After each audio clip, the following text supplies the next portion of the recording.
Estimados, vamos a avanzar con esta serie de vídeos que estamos dedicando al liberalismo católico. Hoy vamos a tocar el tema de los derechos humanos, el liberalismo católico y su relación con los derechos humanos. Eh, es de todo sabido que en los ambientes católicos liberales hay una tendencia muy clara a valorar positivamente toda la filosofía de los derechos humanos, ya no solo en su conceptualización, sino también en su plasmación en lo que son las declaraciones universales, especialmente la de 1948, que es la más reciente. Para tratar de refutar y de analizar estos argumentos que nos da el catolicismo liberal, es importante recurrir a un concepto antecedente y que nos va a ayudar a clarificar muchas cosas a este respecto. Y es el tema de derecho subjetivo y concretamente la ruptura moderna entre el derecho clásico y el derecho moderno. Hay que distinguir cuál era el foco del derecho clásico, el derecho premoderno, y cuál es el foco del derecho moderno. En la clasicidad jurídica, el foco del derecho es lo justo objetivo. Lo justo objetivo por encima de lo subjetivo. La justicia, evidentemente, siempre se ejerce, es una virtud que siempre se ejerce respecto de alguien y, por tanto, siempre tiene un componente subjetivo. No obstante, en la filosofía jurídica premoderna, lo que prima es lo objetivo respecto de lo subjetivo. Es decir, hay una cierta... El derecho es un elemento que trata de guardar la proporción armónica entre las personas que integran la ciudad. El derecho clásico no está al servicio de los individuos, sino que está al servicio de la justicia. Alguien puede pensar qué diferencia hay entre estar al servicio de la justicia y estar al servicio del individuo.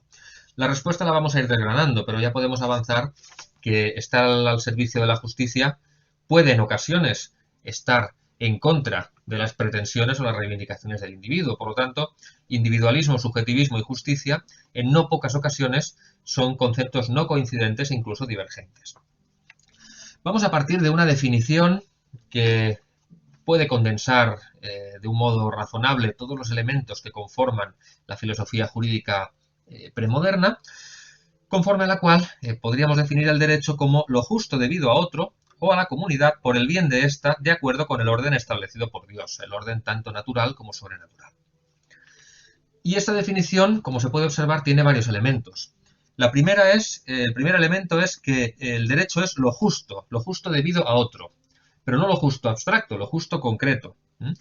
El derecho lo definían los romanos como el arte de lo bueno y lo justo, es decir, que la justicia no es idéntica para idénticas situaciones en relación a personas diferentes, es decir, hay circunstancias diferentes y por lo tanto puede haber una justicia diferente para una persona respecto de otra. Aquí tenemos el asunto, el ejemplo clásico que pone Santo Tomás del depósito de armas, ¿no?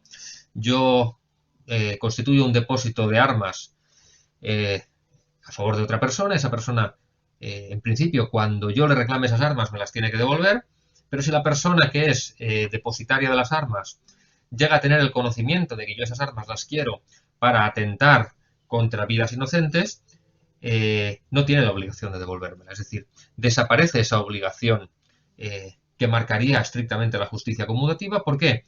Por dos motivos. En primer lugar, porque el sujeto no prima en la relación jurídica, sino lo que prima es el objeto, es decir, en este caso, el objeto va a ser empleado para un fin inmoral, por lo tanto, mis teóricas obligaciones de justicia para con esa otra persona desaparecen porque hay un elemento objetivo que prevalece sobre ellas.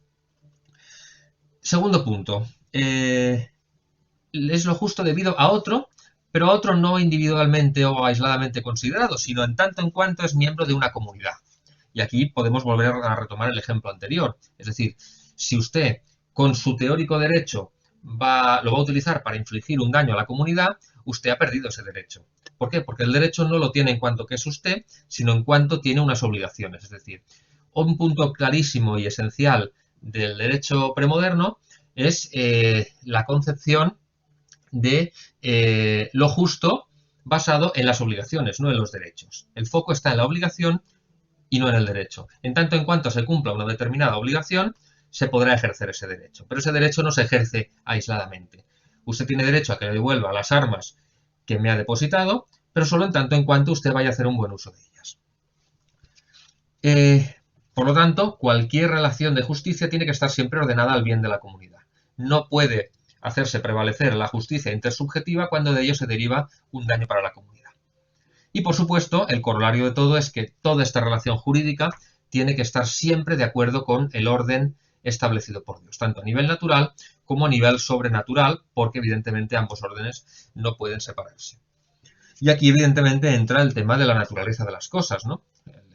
El derecho premoderno, al ser un derecho fundado en la naturaleza y al ser un derecho fundado en lo objetivo, no cuenta exclusivamente con el sujeto, sino que cuenta con la naturaleza de todo el cosmos, de todo el conjunto social. ¿Qué ocurre con la ruptura? ¿Qué ocurre con la modernidad jurídica? La modernidad jurídica es un fenómeno que se caracteriza por el progresivo desplazamiento de la acepción principal o del foco principal del derecho desde el objeto, desde la comunidad, desde la naturaleza de las cosas hacia el propio sujeto individualmente considerado. Es decir, lo justo es justo en tanto en cuanto se me debe a mí. Y por lo tanto, como se me debe a mí, usted no puede excusarse ni en la naturaleza, ni en Dios, ni en el bien común, ni absolutamente, ni en mi conducta inmoral. No puede usted escudarse absolutamente en nada. Me lo debe porque es mío y punto.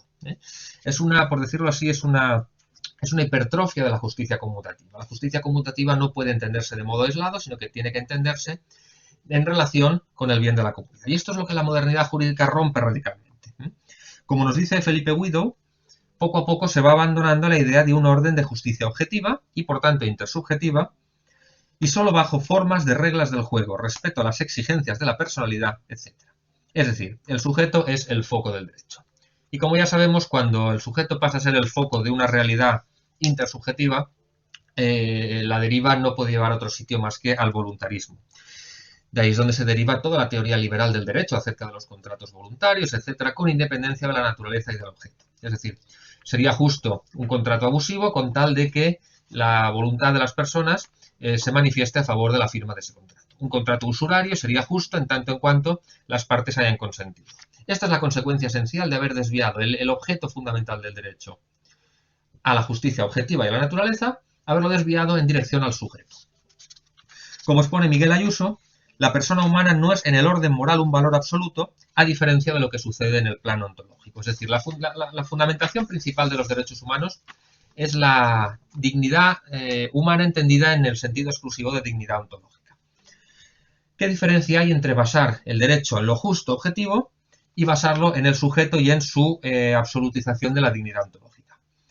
Pues pueden darse dos casos, que ya hemos introducido de alguna manera. Y es que hay conductas que son inmorales sin que se produzca un daño explícito a la dignidad humana. La usura, es decir, la exigencia de interés por un préstamo, puede no dañar la dignidad humana. En cambio, es un acto objetivamente inmoral. ¿Por qué? Porque atenta contra la naturaleza de las cosas, en este caso contra la naturaleza de la moneda, que por sí es absolutamente estéril.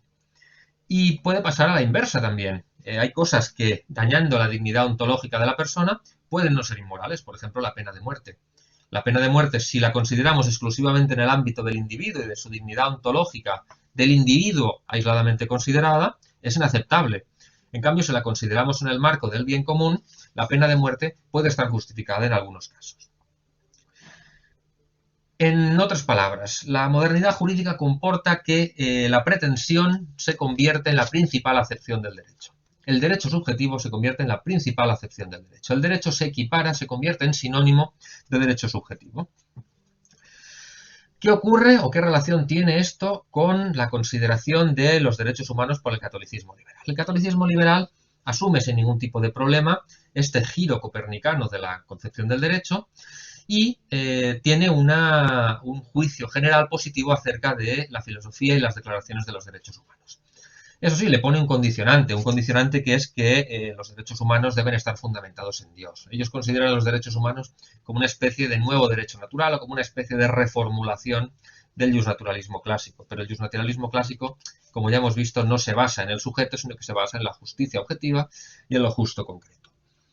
Evidentemente, pretender que haya unos derechos humanos entendidos y plasmados jurídicamente como lo están hoy, puedan tener una acepción o puedan reconducirse a una concepción compatible con el pensamiento católico es una ilusión, una utopía.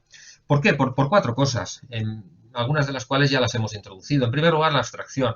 el individuo no puede ser considerado, la justicia no puede ser considerada de forma abstracta al margen de las circunstancias, porque considerar eso es considerar que el individuo vive aislado y vive autodeterminado por sí mismo. Y este es el fundamento de la filosofía moderna.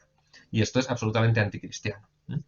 Es más, curiosamente, el derecho objetivo es mucho más casuístico que el derecho subjetivo, porque el derecho objetivo toma lo justo concreto, en base a la naturaleza de las cosas, que es una naturaleza objetiva, pero aplicado al caso concreto. Es un derecho prudente. En cambio, el derecho subjetivo es un derecho que considera que por arrogarle al individuo lo que le corresponde por el hecho de ser un individuo, con eso la filosofía del derecho ya ha cumplido con su deber, y no es así. Se niega el bien común, además, lo cual es absolutamente anticristiano. Si cogemos, por ejemplo, el artículo 29.1 de la Declaración del 48, establece que toda persona tiene deberes respecto a la comunidad, puesto que solo en ella puede desarrollar libre y plenamente su personalidad. Es decir, esto es individualismo puro y duro. Esto es utilizar la comunidad con fines puramente instrumentales al servicio del individuo. Esto es profundamente anticristiano. No se puede pretender que esto derive del orden natural establecido por Dios. No se puede pretender unos derechos humanos cristianos con estas premisas. Y hay un cuarto punto todavía, la fraternidad natural por encima de las creencias. Es decir, los derechos humanos pretenden construir un mundo fundado en la paz perpetua kantiana sin tener en ningún momento y en ningún caso presente ni la naturaleza caída ni tampoco la importancia que tiene que el hombre esté en la verdad. Aquí hay una cita de San Pío X en Notre Charge Apostolique que es muy jugosa al respecto. Nos dice, lo mismo sucede con la noción de la fraternidad, cuya base colocan en el amor de los intereses comunes o por encima de todas las filosofías y de todas las religiones en la simple noción de humanidad, englobando así en un mismo amor y en una igual tolerancia a todos los hombres con todas sus miserias, tanto intelectuales y morales como físicas y temporales. Es decir, es colocar en el pedestal la naturaleza caída del ser humano. Esto, de nuevo, es profundamente anticristiano. Y de ahí se deriva multitud de consecuencias. La libertad de conciencia, la libertad religiosa, libertad de cultos, libertad ilimitada de expresión y opinión, etc. Por lo tanto, al contrario de lo que proponen los católicos liberales, no debemos escandalizarnos de la deriva deconstruccionista que ha experimentado toda la filosofía de los derechos humanos. No es más que la consecuencia de mover el eje y el fundamento del derecho desde la naturaleza y la justicia objetiva hacia las pretensiones del individuo. Por tanto, no hay unos derechos humanos, ni puede haberlos basados ni fundamentados en Dios, ni puede entenderse los derechos humanos tal y como están pensados y tal y como están plasmados, como una continuación del derecho natural o como una readaptación del derecho natural al mundo contemporáneo. Esta es pues una acalorada discusión, pero que tiene unos elementos de juicio muy claros y que tienen que ver sin duda con la mentalidad. La mentalidad liberal pone la primacía en el individuo. En cambio, la mentalidad, la teología y la filosofía clásicas y tradicionales ponen el foco en la comunidad, porque el bien de la comunidad redunda también en el bien del individuo. El bien del individuo no puede diferir del bien de la comunidad y, por tanto, no puede hacerse un uso instrumental de la comunidad, porque en cuanto se hace ese uso instrumental, estamos poniendo por delante, estamos haciendo primar el individuo. Un individuo, además, aislado, un individuo autodeterminado y un individuo abandonado a su naturaleza caída, que es lo más importante. Y, por lo tanto, no puede construirse jamás una idea de justicia más allá de las pretensiones subjetivas del individuo.